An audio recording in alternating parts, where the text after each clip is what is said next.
Kita bersatu dalam doa. Bapa, terima kasih untuk kebaikan Tuhan yang Tuhan curahkan dalam hidup kami. Terima kasih untuk anugerah-Mu. Terima kasih untuk kemurahan-Mu. Terima kasih untuk belas kasihan-Mu yang Tuhan berikan kepada kami. Sebentar kami mau mendengarkan yang terbaik, yaitu firman Tuhan. Alkitab mencatat hidup manusia bukan dari roti saja, tapi manusia butuh firman Tuhan. Bahkan Alkitab mencatat di kitab Roma, iman timbul dari pendengaran dan pendengaran akan firman Kristus. Terima kasih Bapa yang siap diberkati oleh firman Tuhan. Dalam nama Tuhan Yesus, sama-sama kita katakan amin. Silakan duduk Bapak Ibu semuanya. Puji Tuhan, haleluya. Ada Shalom Tiberias. Apa kabar? Luar biasa, senang kembali bisa bertemu dengan Bapak Ibu ya di Gereja Tiberias Indonesia, cabang Bekasi Town Square. Puji Tuhan sepanjang hari ini tidak turun hujan, puji Tuhan ya. Cerah banget hari ini, puji Tuhan, karena Bapak Ibu tahu ya berapa hari kemarin si paginya panas, siangnya panas, sorenya hujan. Makanya jangan kaget kalau banyak batuk pilek sekarang ya.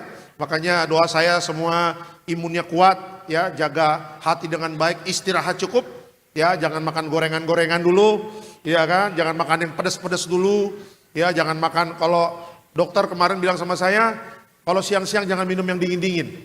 Ya karena itu memicu tenggorokan, gatal dan sebagainya. Minum air biasa saja. Karena memang kalau secara daging kan enak ya, siang-siang minum orange juice, mantap. Coca-Cola, itu. Teh pucuk, aduh haleluya. Rupanya itu sumber penyakit Bapak Ibu ya. Ya makanya doa saya kita semua makan sehat, istirahat cukup. Ya yang penting hati harus terus bersuka cita. Amin ya. Itu dia. Oke, kita langsung masuk firman Tuhan. Bisa dikeluarkan temanya pada hari ini.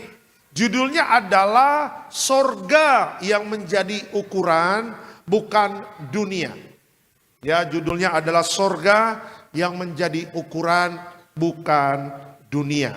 Ya, kita buka Alkitab kita dari Roma 12 ayatnya yang kedua. Roma 12 ayatnya yang kedua. Silakan Pak. Roma 12 ayatnya yang kedua. Janganlah kamu menjadi serupa dengan dunia ini, tetapi berubahlah oleh pembaruan budimu, sehingga kamu dapat membedakan manakah kehendak Allah, apa yang baik, yang berkenan kepada Allah, dan yang sempurna. Oke, keterangan dari ayat ini apa? Orang percaya dipanggil untuk hidup berbeda. Standar kita bukan dunia, tapi kehendak Allah yang sempurna. Beberapa banyak nasihat yang Paulus berikan kepada jemaat di Roma. Kalau Bapak Ibu baca di Roma 5, Alkitab mengatakan bahwa kalau jemaat-jemaat Kristen di kota Roma mengalami kehidupan yang sulit, kehidupan sulit itu menghasilkan ketekunan, tahan uji, dan pengharapan. Nah, di Roma 12, Paulus mengajarkan kepada Bapak Ibu dan saya bahwa kita orang percaya dipanggil untuk hidup berbeda dengan orang dunia. Makanya saya angkat tema, judulnya adalah sorga yang menjadi ukuran. Sorga yang menjadi standar bagi Bapak Ibu dan saya, bukan dunia. Kalau orang Kristen ya yang sudah ditebus oleh darah Yesus, kita mencari standar hidup kita sesuai dengan orang-orang dunia, berarti sia-sialah pengorbanan Yesus di atas kayu salib. Karena program Tuhan, kalau kita sudah ditebus oleh darah Yesus, artinya Bapak Ibu dan saya tidak kembali lagi dalam kehidupan yang lama, sudah mengetahui kebenaran dan sekarang hidup baru. Hidup baru itu berbicara sorga itu yang menjadi standar hidup kita. Ya, kalau kita hidupnya dengan orang dunia, ya yang ngapain kita percaya sama Yesus sebagai Tuhan dan Juru Selamat? Sia-sia. Kenapa? Karena kalau orang dunia hidupnya bikin dosa, kalau kita mengikuti standarnya orang dunia korupsi, berarti kita ikut korupsi. Orang dunia selingkuh, berarti kita ikut selingkuh. Orang dunia ada orang ketiga, berarti kita ikut orang ketiga. Jadi buat apa kita menjadi Kristen berjuang, ya kan, mati-matian, tetapi cara hidup kita itu sama dengan orang dunia. Kita tinggal di dalam dunia, tetapi Bapak Ibu dan saya berbeda dalam menjalani kehidupan masing-masing. Ya, Tuhan banyak menegur orang fasik. Kenapa? Tuhan mengatakan orang fasik itu ular beludak. Kenapa? Karena mereka tahu firman, tetapi mereka tidak menjadi pelaku firman. Kelakuan mereka sama dengan orang dunia. Kelakuan mereka sama dengan orang yang tidak mengenal Kristus. Nah, oleh karena itu kita yang sudah ditebus oleh darah Yesus. Ya Bapak Ibu dan saya, kita hidup dalam dunia ini. Dan sekarang kita sedang menanti kedatangan Tuhan Yesus yang kedua kali. Ya kan, sudah saatnya kita berubah hidupnya. Ya, kalau dulu kita belum tahu kebenaran, kalau dulu kita belum tahu kebenaran firman Tuhan, hidup kita masih ngaco-ngaco, ya sudah. Alkitab mengatakan bertobatlah sebab kerajaan Allah sudah dekat. Ya, jadi pertobatan itu harus diisi dengan apa? Dengan kehidupan yang berbeda. Ya, Alkitab tadi mengatakan apa? Ya, kita harus mengerti kehendak Allah. Kalau orang yang sudah bertobat dan hidupnya bergaul dengan Allah, berarti apa? Kita mengerti kehendak Allah. Setiap hari kita minta tuntunan Roh Kudus. Tuhan, apa kehendak Allah dalam hidup saya? Apa yang baik, kata Alkitab. Dan Alkitab tadi mengajarkan kepada kita untuk berkenan kepada Allah hidupnya. Orang dunia hidupnya nggak berkenan di hadapan Allah. Ya, mereka asik bikin dosa. Makanya Alkitab mengatakan apa? Orang dunia akan mati dengan keinginannya. Orang dunia akan mati dengan kedagingannya. Tetapi Bapak Ibu dan saya, kita yang sudah ditebus oleh darah Yesus, yang hidupnya berbeda dengan orang dunia, Bapak Ibu dan saya akan dijemput menjadi mempelai Kristus. Ya, sudah siapkah kita menjadi mempelai Kristus? Ya, sudah siapkah Bapak Ibu dan saya dijemput jadi warga sorga? Ya, hari-hari terakhir ini Bapak Ibu sadar nggak? Kita akan meninggalkan tahun 2025. Nggak kerasa. Ya, beberapa jemaat yang ketemu saya di cabang, tadi pagi ngobrol, lagi altar call, Pak, nggak kerasa ya udah mau Natal lagi Tiberias. Ya, nggak kerasa ya udah lihat lagi billboard, ya iklan-iklan gereja Tiberias di pinggir tol, dia di kota Bekasi, saya di Cibubur udah lihat semua iklan-iklannya dan sebagainya. Perasaan baru tahun lalu, tapi sekarang sudah ada lagi iklan Natal Tiberias.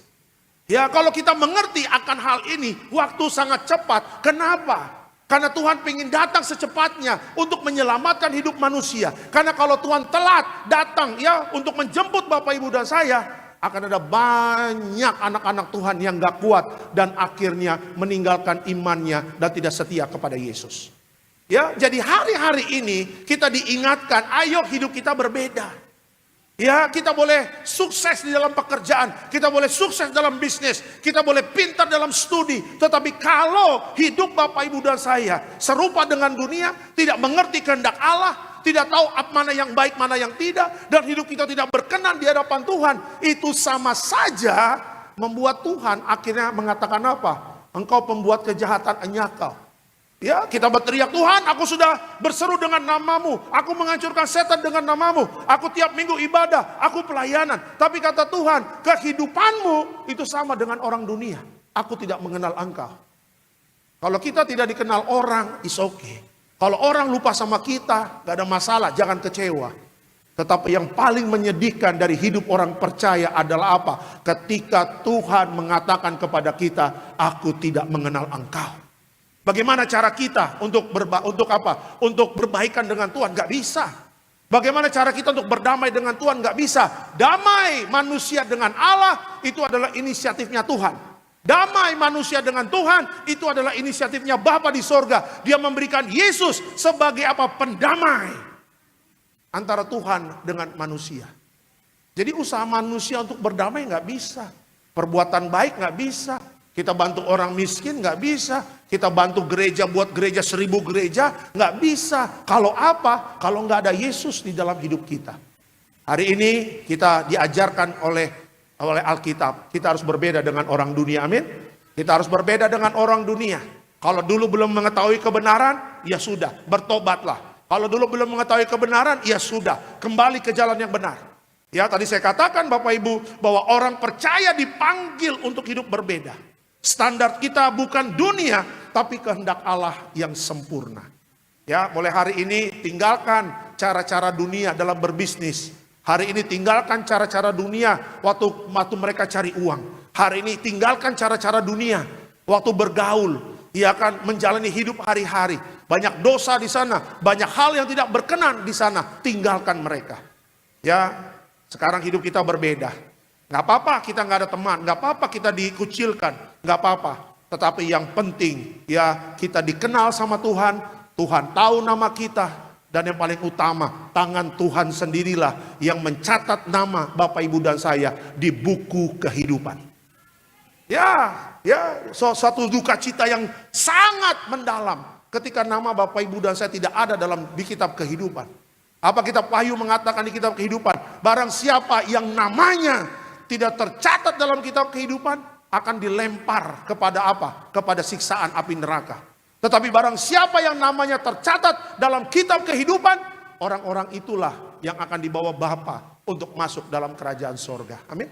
Jadi bagaimana supaya nama kita tercatat dalam kitab kehidupan? Yang sudah ditebus oleh darah Yesus, kita harus berbeda dengan orang dunia. Jaga hidup kita dengan baik, mengerti kehendak Allah, lakukan yang baik, kejar perkenanan Tuhan. Nggak usah takut tentang makan, minum, pakaian, masa depan, kerja, bisnis, toko, dagangan. Itu urusan Tuhan. Kalau Tuhan sudah cover bisnis kita, kalau Tuhan sudah cover usaha kita, kalau Tuhan sudah berkati masa depan anak kita, nggak usah takut. Tugas kita adalah apa? Menjaga hidup kita dengan baik. Amin. Setiap hari minta tuntunan Roh Kudus. Kalau hidup kita berbeda dengan dunia, berkenan di hadapan Tuhan. Apa saja yang kita kerjakan, Tuhan buat berhasil. Amin. Kasih tepuk tangan yang meriah untuk Tuhan Yesus. Oke, kita langsung masuk dalam slide selanjutnya. Nah, belajar dari Alkitab, kenapa sorga yang menjadi ukuran bagi hidup orang percaya? Ya, kenapa sorga yang menjadi ukuran bagi hidup orang percaya? Yang pertama, karena dunia menilai dari luar, sorga itu melihat hati. Ya, dunia menilai dari luar, sorga melihat hati. Kita lihat 1 Samuel 16 ayatnya yang ke-7. Silakan. 1 Samuel 16 ayat yang ke-7. Tetapi berfirmanlah Tuhan kepada Samuel, janganlah pandang parasnya atau perawakan yang tinggi, sebab aku telah menolaknya. Bukan yang dilihat manusia yang dilihat Allah. Manusia melihat apa yang di depan mata, tetapi Tuhan melihat hati. Oke. Keterangan dari ayat ini, Tuhan tidak terkesan oleh penampilan luar atau prestasi. Ia melihat motivasi hati yang murni dan tulus. Ya, Samuel datang ke Isai. Ya, Samuel ingin mengurapi ya orang-orang yang dipilih Tuhan, yang dipersiapkan menjadi pemimpin bagi bangsa Israel. Ya, ketika Samuel tanya kepada Isai, Isai, anakmu ada berapa? Ya, ada 8. Keluarkan semuanya, aku ingin lihat. Dikeluarkanlah anak pertama sampai anak yang ke-7. Tetapi ada satu pesan Tuhan kepada Samuel. Samuel, janganlah pandang parasnya atau perawakan yang tinggi, sebab aku telah menolaknya. Bayangin Bapak Ibu, 7 anak Isai ditolak sama Tuhan. 7 anak Isai. Ya, padahal Samuel baru bertemu dengan Isai. Padahal Samuel baru bertemu dengan anak-anaknya Isai. Samuel belum tahu karakter anaknya bagaimana, kerjaannya apa, dan sebagainya. Tetapi ketika Tuhan mencari satu orang yang dipersiapkan untuk menjadi pemimpin Israel, semuanya dapat screening dari Tuhan. Coba lihat.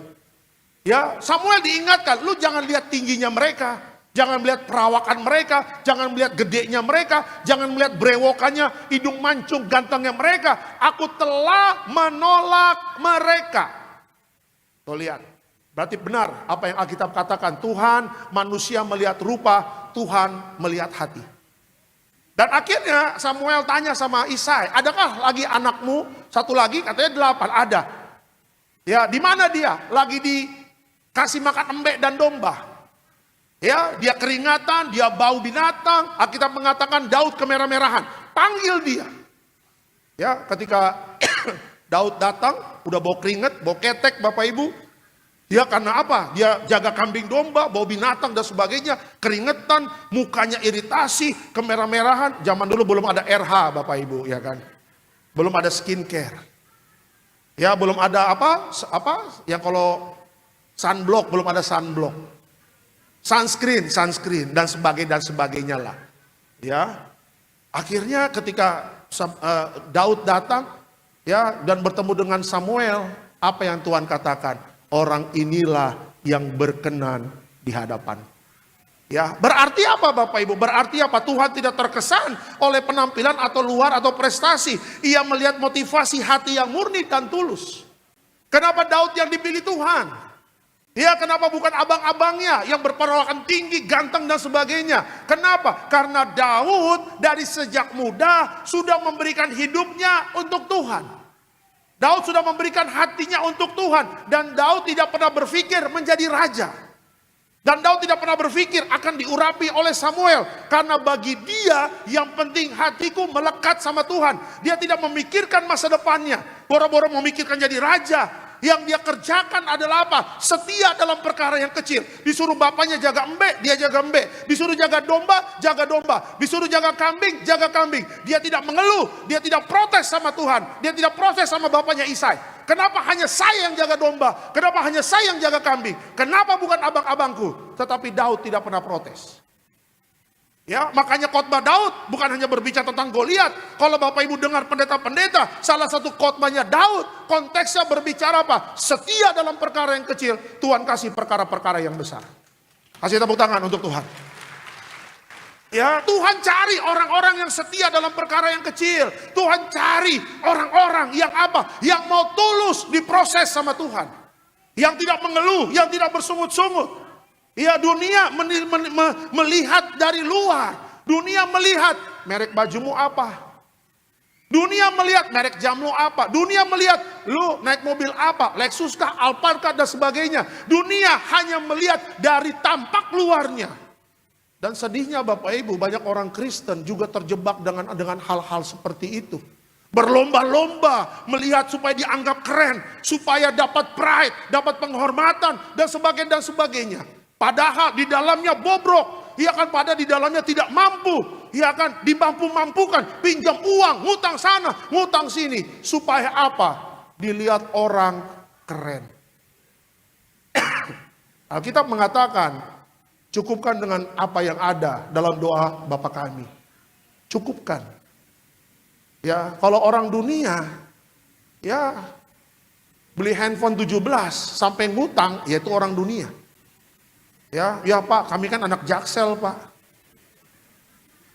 Kami kalau lagi kumpul di Bulungan Pak, aduh, kita pakai handphone Xiaomi, wah diledek Pak.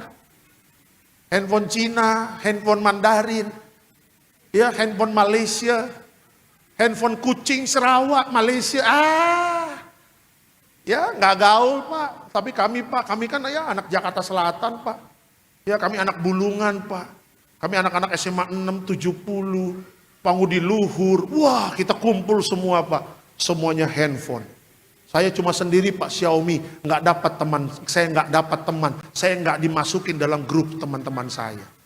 Akhirnya saya pinjol beli iPhone 16. Pinjol lagi iPhone 17. Padahal SMA 1 saya, SMA Negeri 1 Cilengsi Pak, katanya begitu. Anak selatan nggak ngerti Cilengsi Bapak Ibu. Anak selatan nggak ngerti Narogong Bapak Ibu. Lu anak mana? Jaksel, wih. Lu anak mana? Radio Dalam, wih, ya kan? Lu anak mana? Blok M, ya kan? Lu anak mana? Anak mana? Kemang. Lu anak mana? Narogong. Di mana itu Narogong? Kalau saya tiap hari lewat Narogong Bapak Ibu, ya kan, Cilengsi Narogong kan, kalau mau ke kota wisata lewat belakang lewat jalur Narogong. Itu jalur Gaza Bapak Ibu, ya kan. Buset itu. Truk-truk paku-pakunya segini Bapak Ibu. Berapa kali mobil saya kempes-kempes terus. Ya, kata tukang tambal ban, pasti Bapak lewat Narogong ya. Iya Pak. Emang banyak paku Pak di sana, banyak orang berdosa di sana Pak. Ya, jahatin orang. Ya, jangan sampai kita akhirnya pinjam uang hanya untuk penilaian dari luar. Cukupkan dengan apa yang ada. Amin. Karena Tuhan tidak memaksa untuk Bapak Ibu dan saya seperti orang dunia. Tuhan tidak melihat itu. Tuhan melihat ketulusan hati. Ke gereja tulus, tanpa paksaan, tanpa ribut-ribut dan sebagainya.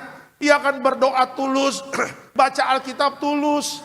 Ya, ibadah tulus, ikut persekutuan doa tulus. Lihat motivasinya. Tuhan melihat motivasi. Tuhan melihat ketulusan hati kita. Ya, makanya kalau hati kita sering gak baik, motivasinya sering gak baik, cepat bertobat. Masih ada anugerah dari Tuhan. Amin. Ya, Isai punya anak 8. 1-7 ditolak Tuhan. ya di depan Samuel karena hati mereka tidak berkenan di hadapan Tuhan. Ya, tinggi besar, hidung mancung, berperawakan keren, ditolak sama Tuhan. Tapi Daud, anak bontot, kemerah-merahan, jaga kambing domba, bau, ya tidak ganteng dan sebagainya. Justru orang inilah yang dipilih Tuhan. Kenapa? Karena Tuhan tidak melihat penampilan Daud, Tuhan melihat ketulusan hati Daud. Amin. Jadilah orang yang tulus di hadapan Tuhan. Dunia mungkin tidak menilai kita, tapi Tuhan menilai dengan hati kita. Berbahagialah orang yang tulus di hadapan Tuhan. Amin. Kasih tepuk tangan yang meriah untuk Tuhan Yesus. Ya. Jadi yang pertama, dunia menilai dari luar, sorga melihat hati. Itu yang pertama. Yang kedua, berbicara dunia dan sorga apa? Dunia mengejar popularitas, tetapi sorga menghargai ketaatan. Ya, dunia mengejar popularitas, tetapi sorga menghargai ketaatan. Kita lihat Yohanes 14 ayatnya yang ke-23. Silakan Pak. Yohanes 14 ayat yang ke-23. Jawab Yesus, "Jika seorang mengasihi aku, ia akan menuruti firman-Ku, dan Bapa-Ku akan mengasihi dia, dan kami akan datang kepadanya, dan diam bersama-sama dengan dia." Oke. Keterangan dari ayat ini apa? Bagi Tuhan ukuran keberhasilan bukan seberapa banyak kita dikenal, tetapi seberapa taat kita kepadanya. Media sosial Bapak Ibu ya adalah salah satu hal-hal yang bisa membuat hal-hal supaya Bapak Ibu dan saya itu bisa terkenal. Contoh Instagram Bapak Ibu. Ya, Instagram ada namanya centang biru, artinya verified. Ya, banyak orang ingin mengejar centang biru Bapak Ibu. Sehingga apa? Dia ada orang-orang yang bisnis follower. Mau verified, mau centang biru, beli follower supaya terkenal dan sebagainya. Ya, apakah orang Kristen itu ya kan ya, dikenal itu cuma gara-gara verified Bapak Ibu? Tidak. Ya kan, kita dikenal Tuhan bukan karena kita punya popularitas. Kita dikenal Tuhan bukan karena kita viral di media sosial. Kita dikenal Tuhan bukan karena kita terkenal dan sebagainya. Orang banyak mengenal kita. Ya dan sebagainya. Tetapi kita dikenal Tuhan karena apa? Karena kita taat kepadanya. Ya. Coba lihat Bapak Ibu. Orang dunia sekarang berlomba-lomba untuk menjadi terkenal. Ya, menghalalkan segala cara. Mohon maaf ya.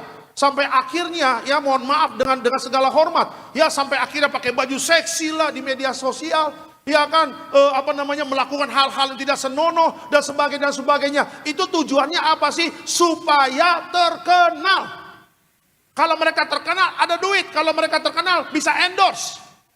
Ya kalau mereka terkenal ada mungkin film yang mengajak mereka, sinetron mengajak mereka dan sebagainya. Tetapi yang dilihat Tuhan bukan popularitas kita, bukan terkenal kita, tetapi bagi Tuhan sebagai anak-anaknya adalah seberapa taat kita kepadanya. Ya. Beberapa artis Hollywood Bapak Ibu yang dulu pernah aktif di dalam pelayanan. Kalau Bapak ingat namanya Bapak Ibu ya, yang senior namanya Whitney Houston. Ya, oke, dia punya suami Bobby Brown, seorang rapper kulit hitam dari Amerika, terkenal se-Amerika, seluruh dunia. Whitney Houston lagi masa gadisnya sebelum menikah nyanyi untuk gereja. Singer bagi gereja. Tetapi lihat ketika sudah terkenal, tidak melayani lagi, terkenal dunia, nyanyi-nyanyi lagu sekuler dan sebagainya, banyak uang, lupa akan Tuhan, akhirnya matinya di bed up overdosis di rumahnya. Terkenal, banyak uang, tetapi mengakhiri hidupnya dengan kedagingan, mati overdosis. Ya, apakah itu yang disenangi oleh dunia? Iya. Banyak orang-orang yang ingin jadi artis, Bapak Ibu ingin terkenal, bahkan mereka mengikuti ya kan satu kumpulan, satu grup yang bisa membuat mereka kaya. Tetapi apa perjanjiannya? Perjanjian darah. Ya, kalau Bapak Ibu baca tentang konspirasi, saya nggak usah sebut nama kelompoknya lah. Mau kaya boleh, mau terkenal kita siapkan. Tetapi perjanjiannya adalah apa? Jiwamu berikan untuk kami siapkan uang supaya kamu terkenal. Kamu minta apa, kita berikan. Tapi lihat Bapak Ibu, ya kan, terkenal, jiwanya untuk setan, mati masuk neraka. Ya, apakah itu yang Tuhan mau? Tidak. Iya kan, yang Tuhan mau Bapak Ibu dan saya adalah apa? Seberapa taat kita kepadanya. Ya, Yusuf gak punya apa-apa Pak. Ya, untuk tinggal di istana, dia tidak punya koneksi. Dan saya percaya Yusuf tidak pernah berpikir untuk bisa tinggal di istana. Tetapi ketika dia digoda sama istri Potifar untuk melakukan dosa, dia taat kepada Tuhan, dia menghindar, dia kabur. Walaupun ada konsekuensinya, istrinya memfitnah dia masuk penjara. Dia mengalami masa-masa sulit 12 sampai 13 tahun, tetapi Tuhan tidak pernah lupa ketaatannya Yusuf kepada dia. Orang sering lupa kan, Bapak jemaat juga katakan, Pak, Tuhan kok ingat gak sih saya berdoa? Tuhan ingat gak sih kalau saya setia? Tuhan ingat gak sih kalau saya taat? Sepertinya belum ada tanda-tanda hidup saya dipulihkan. Saya katakan, teruslah menjadi orang yang taat tanpa pamrih. Ya, jangan hitung-hitungan sama Tuhan. Saya sudah berdoa 1 tahun, saya sudah puasa 1 tahun, saya sudah hidup kudus 1 tahun. Tapi kenapa Tuhan tidak ubah hidup saya? Jangan hitung-hitungan sama Tuhan. Karena Abraham, Yusuf, Daud, dan semua hamba Tuhan di perjanjian lama dan perjanjian baru, mereka tidak hitung-hitungan sama Tuhan dalam melakukan ketaatan. Tetapi dengan ketulusan hati. Kalau Tuhan angkat mereka itu bonus. Dan saya percaya mereka tidak pernah bermimpi. Apa yang Tuhan berikan kepada mereka, mereka tidak pernah bermimpi.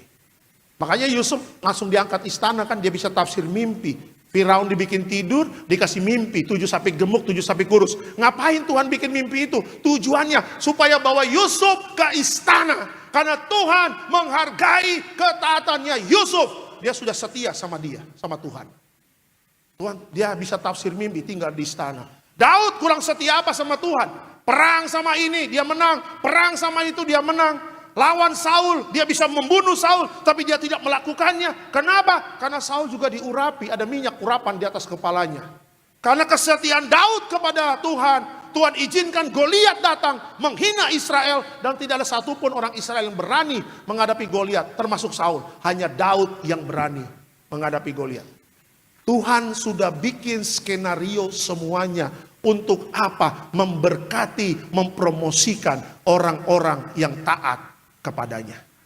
Jadi kalau hari ini kita taat belum melihat apa-apa, ya nggak usah lihat apa-apa, taat saja sama Tuhan, fokus saja sama Tuhan, amin. Jangan pikirkan apa yang mau saya dapatkan, apa yang mau saya terima, jangan pernah pikirkan itu. Fokus saja sama Tuhan, taat saja sama Tuhan. Tuhan tidak pernah lupa ketaatan kita kepadanya.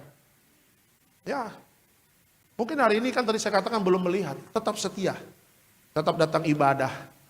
Kadang-kadang udah 2 tahun udah mulai lemah kan. Ya setia, lagi semangat-semangatnya taat duduk depan. Udah 2 tahun duduk tengah. 3 tahun duduk belakang. Udah ke 4 tahun pas kolektor baru masuk Bapak Ibu ya kan. Atau enggak di jendela pas pasu-pasu ya kan. Pas doa berkat sedikit Yang penting dapat berkat, pasu-pasu dari pendeta. Enggak gitu. Tetap konsisten. Amin, tetap konsisten, tetap taat. Ya, mau kapan pun itu bukan urusanku. Ya, di bawah kolong langit ini saya percaya bukan waktuku Tuhan, tapi waktumu. Aku tidak pernah pusingkan waktunya Tuhan, karena yang aku selalu setia lakukan adalah apa? Taat kepada Tuhan. Bagian Tuhan menjawab doa kita tepat pada waktunya. Bagian Bapak Ibu taat kepada Tuhan sampai selama-lamanya. Amin. Ya, Tuhan tidak mencari popularitas ya. Jangan mencoba terkenal. Ya, apalagi melakukan dosa untuk menjadi terkenal. Jangan. Nggak apa-apa kita nggak terkenal. Nggak apa-apa orang nggak banyak kenal kita. Tapi yang kita harus kejar, Tuhan kenal kita. Setia taat, amin. Bapak-bapak taat sama Tuhan, amin. Ibu-ibu taat sama Tuhan, amin. Anak-anak muda taat sama Tuhan, amin. Jadikan keluarga kita adalah keluarga yang taat sama Tuhan. Dan kau akan melihat hidupmu akan berbeda dari orang dunia. Amin. Kasih tepuk tangan yang meriah untuk Tuhan Yesus. Dunia Bapak Ibu mengejar popularitas, tetapi sorga menghargai ketaatan. Dan yang ketiga terakhir, dunia sementara, sorga itu kekal. Ya, 2 Korintus 4 ayatnya yang ke-18. Silakan Pak. 2 Korintus 4 ayat yang ke-18. Sebab kami tidak memperhatikan yang kelihatan, melainkan yang tak kelihatan. Karena yang kelihatan adalah sementara, sedangkan yang tak kelihatan adalah kekal. Oke. Keterangan dari ayat ini apa? Segala yang dunia tawarkan akan berlalu.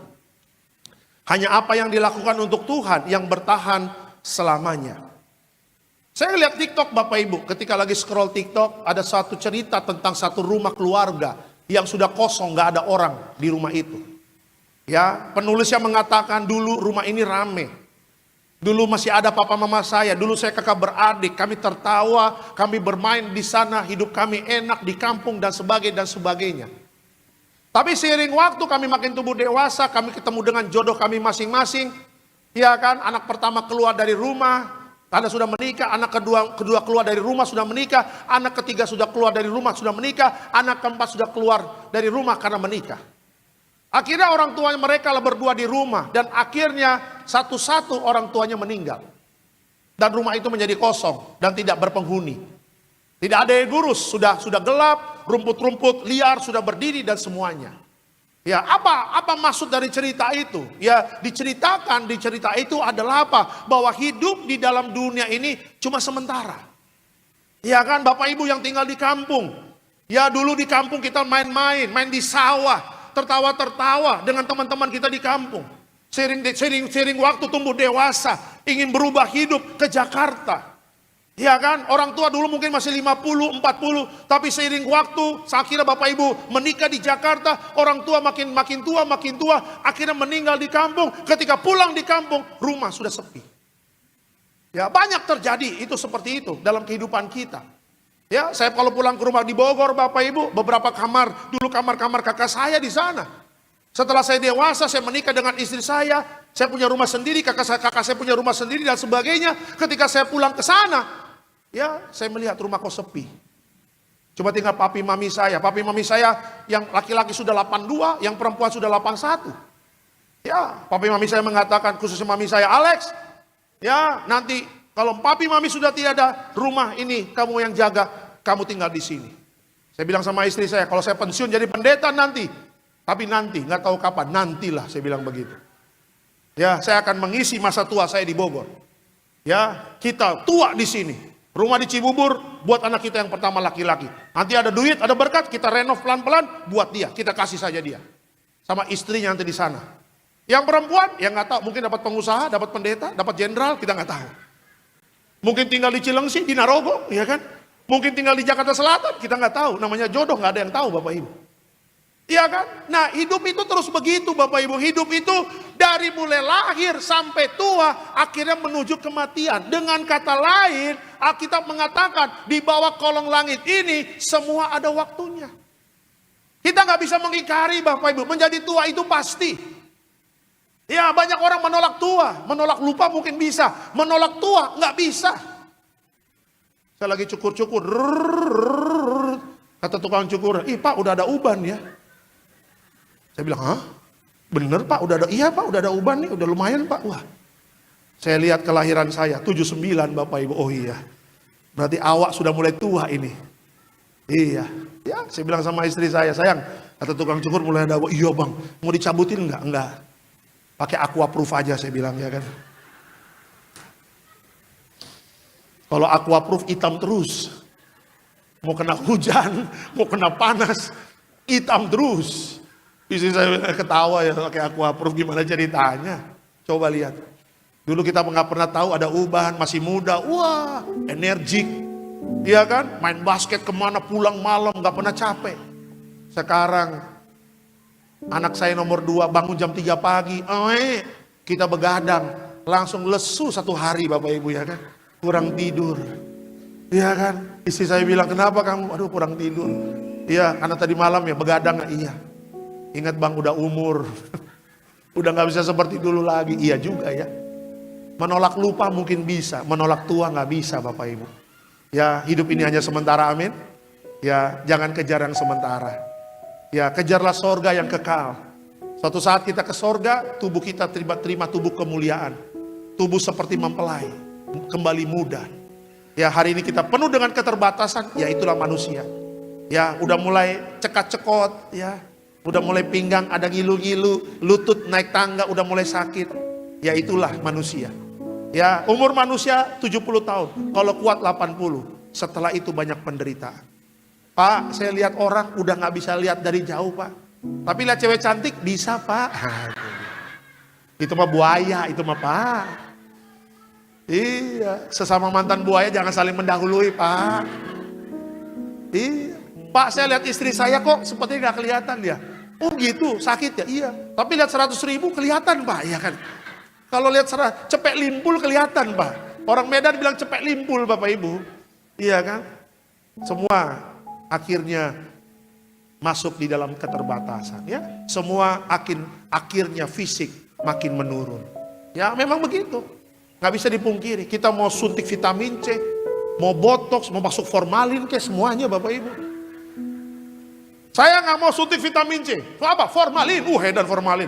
Untuk mayat om, katanya gitu. Mau ditarik benang ke, tarik tambang ke, tali rapia ke. Ujung-ujungnya pasti tua. Ujung-ujungnya pasti selesai hidup kita di dunia ini. Amin. Ujung-ujungnya akhirnya anak cucu kita lah yang akan menceritakan tentang hidup kita. Dulu opungku si Alexander Simanjuntak, pendeta Tiberias. Ya nanti cucu saya akan ngomong begitu. Benar gak? Ini kan yang saya ngomongin juga. Saya ngomongin opung saya. Dulu di Siantar, opung saya itu. Sekarang kalau saya nanti punya anak sudah nikah, punya anak, cucu-cucu saya akan ngomongin saya. Wih, ya dia ngomong sama teman-teman SD-nya, lu gak tahu gak, opung gua tuh Alexander Simanjuntak, itu pendeta Tiberias, mantap dia. Kemana opung lu? Sudah check out, katanya begitu ya kan. Ya, saya ngomongin opung saya, kan opung saya sudah meninggal juga. Semua akan ke situ nanti. Ya makanya hati-hati, jaga hidup dengan baik, amin. Jaga pertobatan kita dengan baik. Supaya hidup yang sementara ini tidak kita gunakan sia-sia. Kejar sorga.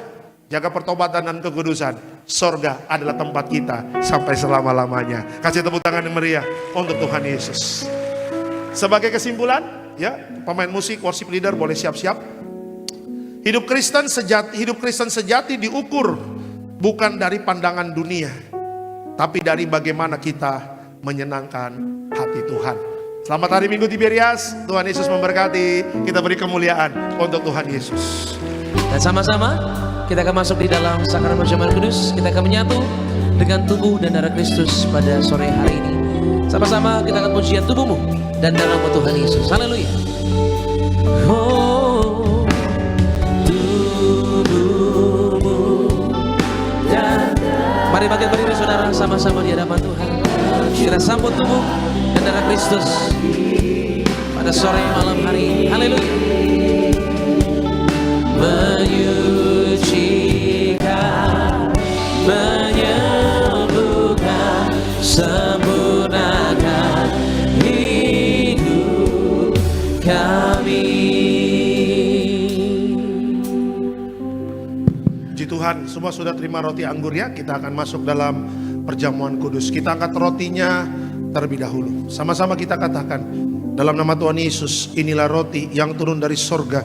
Inilah tubuh Yesus Kristus yang tertikam tertombak di atas kayu salib. Pertama, dengan tubuh Yesus kami dimateraikan jadi warga sorga. Dengan tubuh Yesus dibangkitkan pada hari kiamat. Dengan tubuh Yesus menolak terkapar di meja operasi, menolak terkapar di rumah sakit, menolak terkapar di ruang ICU. Kami juga menolak penyakit sampar, di mana kami melangkah dijaga malaikat. Dalam nama Tuhan Yesus, inilah roti yang turun dari sorga, inilah tubuh Tuhan Yesus. Kita makan tubuh Tuhan Yesus.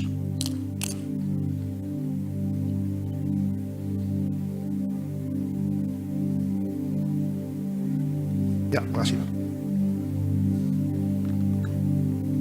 Kita angkat anggur, sama-sama kita katakan, dalam nama Tuhan Yesus, inilah darah Yesus Kristus sebagai perjanjian baru yang kekal. Pertama kami bertobat, minta ampun sama Tuhan atas setiap dosa dan pelanggaran kami. Dengan kuasa darah Yesus menghancurkan setan dan perbuatannya. Hidup kami kudus. Kami tolak perzinahan, kami tolak percabulan, kami tolak poligami, poliandri, kami tolak perceraian, kami tolak orang ketiga dalam rumah tangga kami. Kalau ada orang ketiga tidak bisa jadi warga sorga. Kami percaya dengan kuasa darah Yesus kami dimateraikan jadi warga sorga. Dengan kuasa darah Yesus setiap penyakit kami sembuh. Kami tolak sakit jantung, kami tolak sakit paru-paru, kami tolak sakit ginjal, kami tolak sakit diabetes, hepatitis, kami tolak darah tinggi, darah rendah, kami tolak stroke, kami tolak kanker, tumor, kista, miom, kami tolak mandul, kami tolak keguguran. Kami percaya dengan kuasa darah Yesus hari ini, aku sehat, aku sembuh, mujizat terjadi. Jangan diminum dulu. Bapak Ibu, anak-anak muda, sungguh-sungguhlah berdoa kepada Tuhan Allahmu. Tuhan ingin mengenal hatimu lebih dalam lagi. Tuhan ingin kita lebih dekat lagi kepada Tuhan.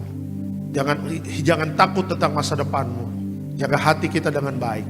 Kalau hati kita tulus, hati kita benar di hadapan Tuhan, percaya masa depan kita diberkati Tuhan. Haleluya. Sama-sama kita katakan dalam nama Tuhan Yesus, perjamuan kudus kuasanya lebih dari roti mana. Pertama, dengan kuasa perjamuan kudus makan tidur diberkati, tidak miskin, tidak kekurangan. Dengan kuasa perjamuan kudus kami mulia jadi warga sorga. Dengan kuasa perjamuan kudus punya roh majikan. Roh miskin, roh bangkrut, roh gagal kami tolak. Agar pekerjaan kami, usaha kami, bisnis kami, toko dagangan kami, studi anak-anak, pelayanan, rumah tangga diberkati Tuhan ratusan ribuan kali ganda. Dalam nama Tuhan Yesus, segala dosa, sakit, penyakit, kutuk sudah selesai diangkat di atas kayu salib. Inilah darah Tuhan Yesus. Kita minum darah Tuhan Yesus.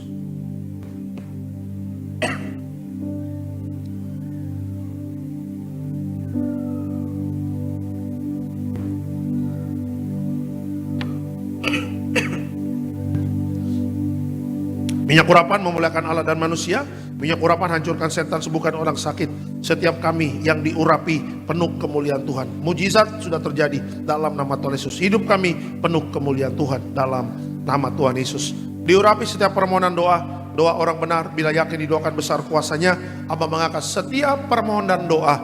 Mujizat sudah terjadi dalam nama Tuhan Yesus. Tetap bangkit berdiri Bapak Ibu, kita akan tutup ibadah ini.